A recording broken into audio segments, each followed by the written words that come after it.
Nako, heto na po mga kaubayan, bawal yan, made in ICC na warrant. Aba, yari, General Aplaska gumante, binulgar NBI matibag.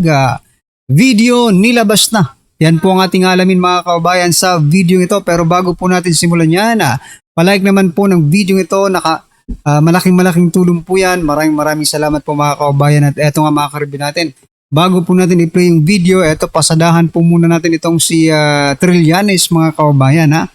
Sabi po dito ni Trillanes, habang nandyan si Cayetano maniwala kayo. Gagawa ng kalokohan yan. Very scheming na tao yan. Sabi po ni Trillanes mga kaubayan. Teka lang, bakit namin kailangan maniwala sa'yo, di ba? Oh, sabi mo, maniwala kayo. Gagawa ng kalokohan yan. Bakit kami maniniwala sa'yo? Sa'yo patuloy, hindi kami maniwala, di ba? Pero kay Senator Alan Cayetano, maniniwala talaga kami. Pero kung sinasabi mong maniwala kayo, gagawa ng kalokohan yan. Anyway, wag kang magsalita para sa taong bayan, no? Kung may makita man pong kalokohan ng taong bayan, hindi naman mananahimik yan, no? Let the people talk. No? Speak. Hindi yung ikaw ang magsasalita. Huwag kayong maniwala. Bakit naman kailangan naming hindi maniwala? Kung ang nagsasalita ay hindi naman kapani-paniwala. At ikaw yun, Trillanes, di ba? Di ba?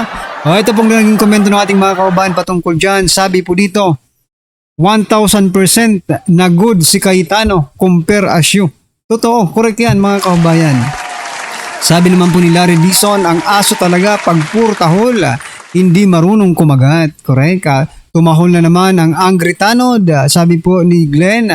Sabi naman po ni LCB, paepal ito. Waiting for BBM to give him an appointment. Lol, ayan mga kaubayan. Kasi may nag-aantay lang daw siya mga kaubayan, si Trillanes, no? Nag-aantay lang daw siya na i-appoint sa DILG mga karabin natin. Aba, biruin mo yan grabing eyebag, nakadilat kasi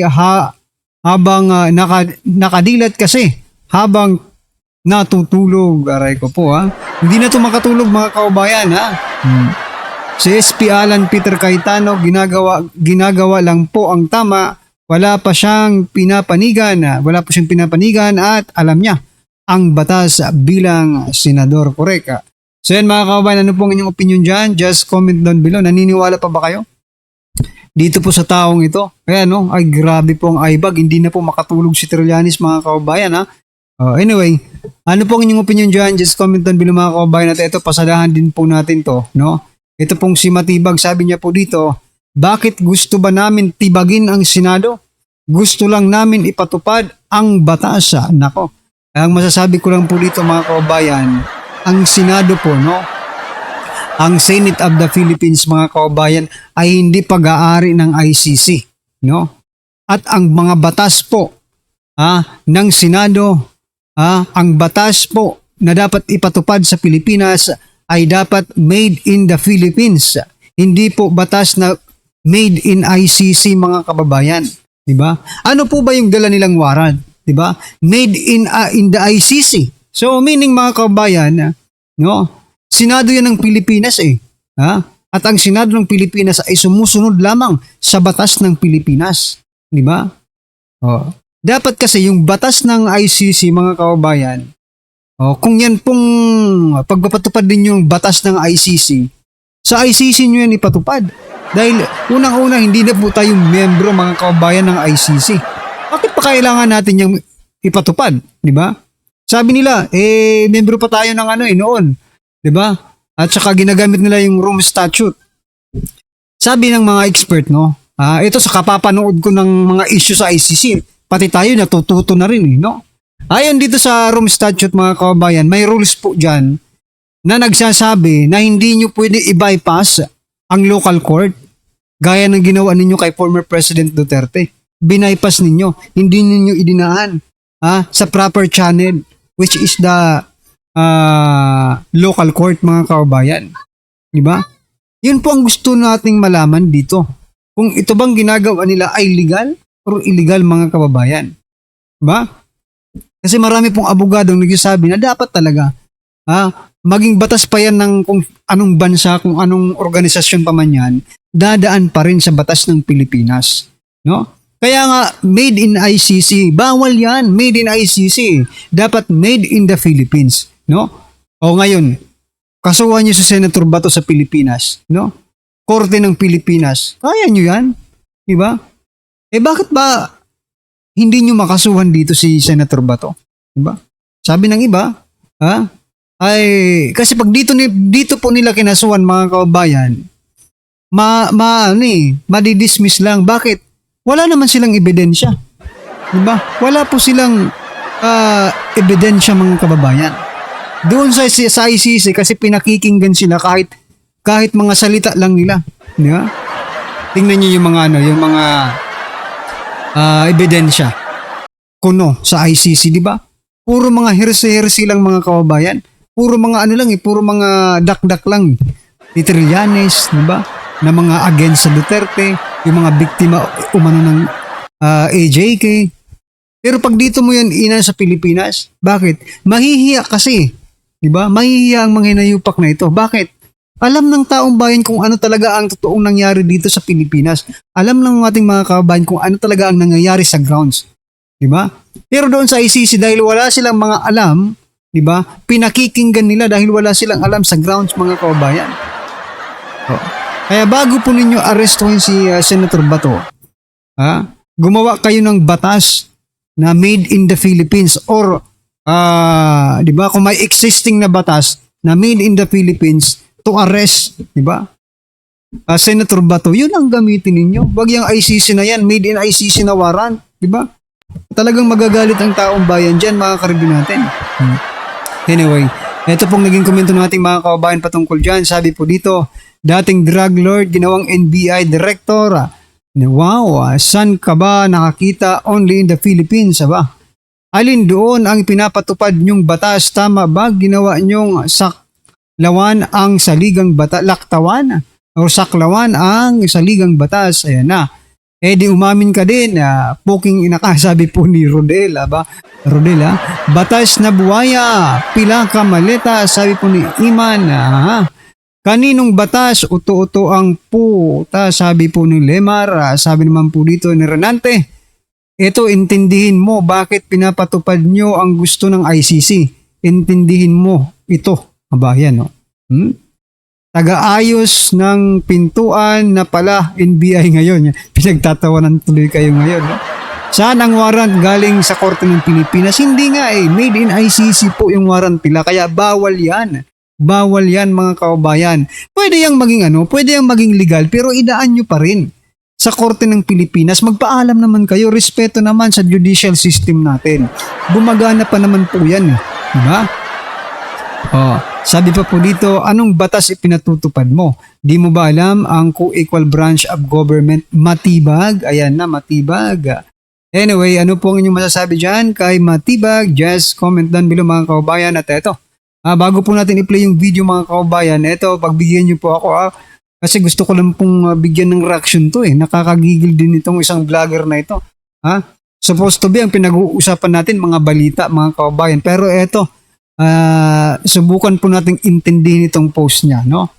Itong post ni Ronaldo Tovera, content creator, mga kababayan. Sabi niya po dito, di matanggap ng mga DDS na ang mag-amang Marcos ang pinakamahusay na naging presidente ng Pilipinas. Biruin mo yan mga kababayan. Pwede yung ama niya dahil marami po siyang ginawang proyekto sa buong bansa. Mga kababayan. Pero si Marcos, iisa lang po ang common denominator nila. Di ba? Yung common denominator po nila mga kababayan, nalagay pa nga sa Guinness World of Record, di ba? Guinness World Book of Record itong si Marcos Sr. Plunderer, di ba? Nakalagay po doon mga kababayan. Isa lang po ang common denominator nila. Yun po ay magaling po silang magnakaw. Kung sinasabi mong pinakamahusay na presidente ng Pilipinas na sa pagnanakaw, wala nang I agree sa'yo. Hands up kami dyan. Talagang kahit hindi namin gusto ay tatanggapin na namin, no? Hindi mo kasi tinutukoy kung saang parte ng pagiging mahusay ang ability nila, di ba? Kasi kung mahusay sa pagnanakaw, talagang, kahit whether we like it or not, nasa Guinness World Book of Record na po yan, wala tayong magagawa. Tatanggapin po natin yan, di ba? Pero kung pinakamahusay sa ibang aspect of leadership, mga kababayan, dyan po tayo magkakatalo-talo. Talagang hindi po matatanggap yan ng mga DDS, mga kababayan. Di ba? Ito po, magbasa po tayo ng ilan po sa mga naging komento ng ating mga kababayan patungkol po dito. Sabi po dito, pinakamahusay na lupin. No, aray ko po.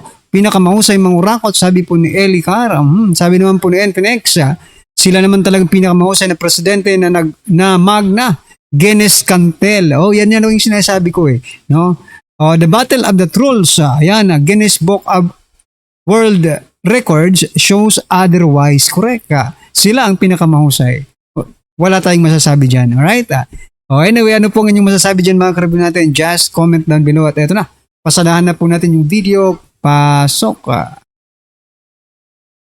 Panoorin natin Pinky Willard, mga kaibigan, nakausap po natin kanina ng personal habang nagkakape dahil medyo kalmado na nga ngayon si Senate President Alan Peter Cayetano. Marami siyang nabanggit pero marami din doon ay hindi pa pwedeng isiwalat hanggang hindi pa siya nakakasigurado. Pero natutuwa po tayo dahil pinayagan po niya ang kanyang bagong Sergeant at Arms na ating makapanayam tungkol sa timeline kung bakit nagkabarilan, bakit kinailangan. Ito, number 1.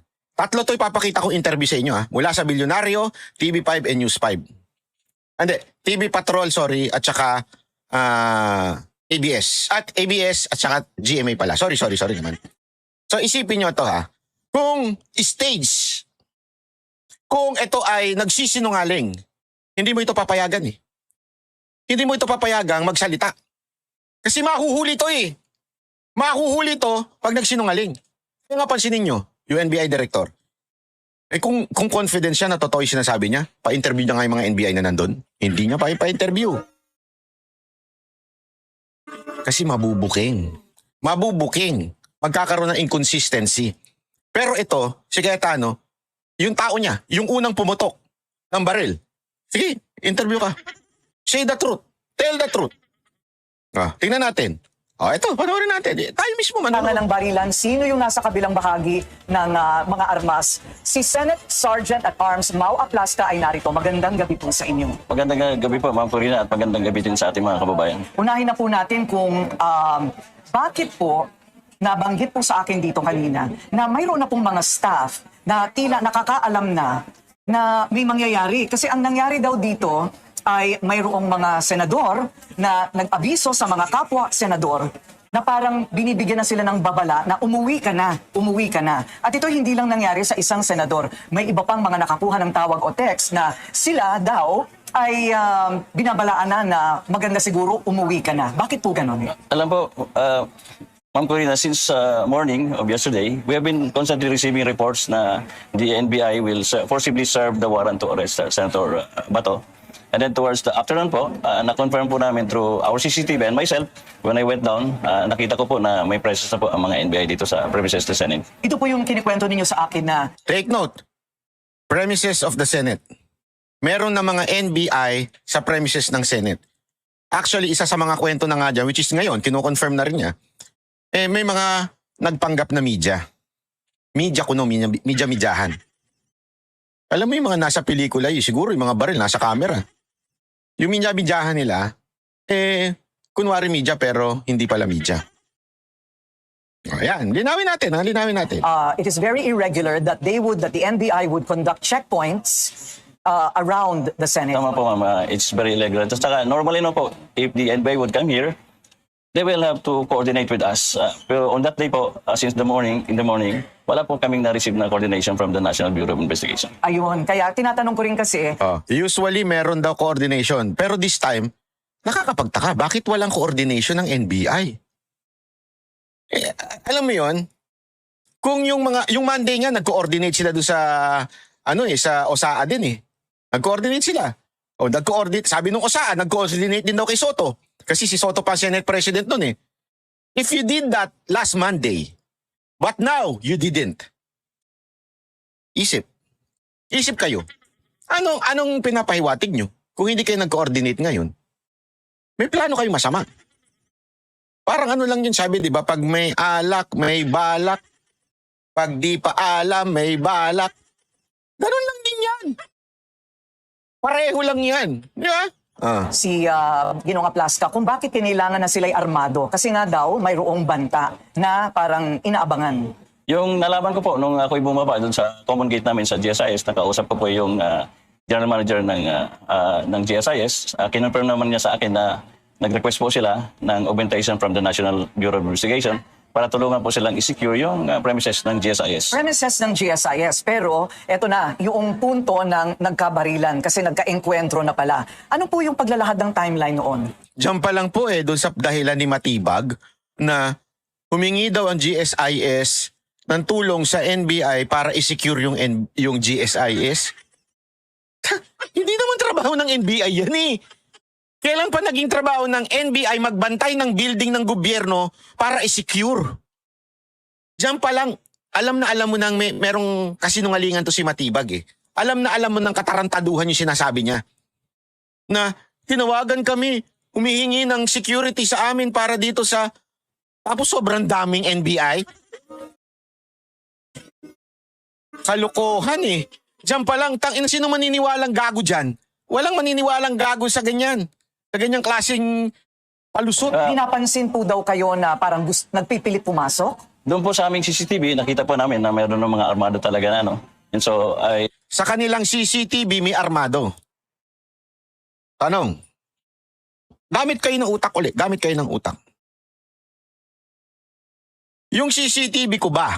Ako meron akong CCTV. Hindi ho para sa masamang gawain, ha? Yung iba dyan, ginagamit yan para sa masamang gawain, eh. May CCTV ka, halimbawa. Pwede ko bang i-install yung CCTV ko sa labas ng aking kondo?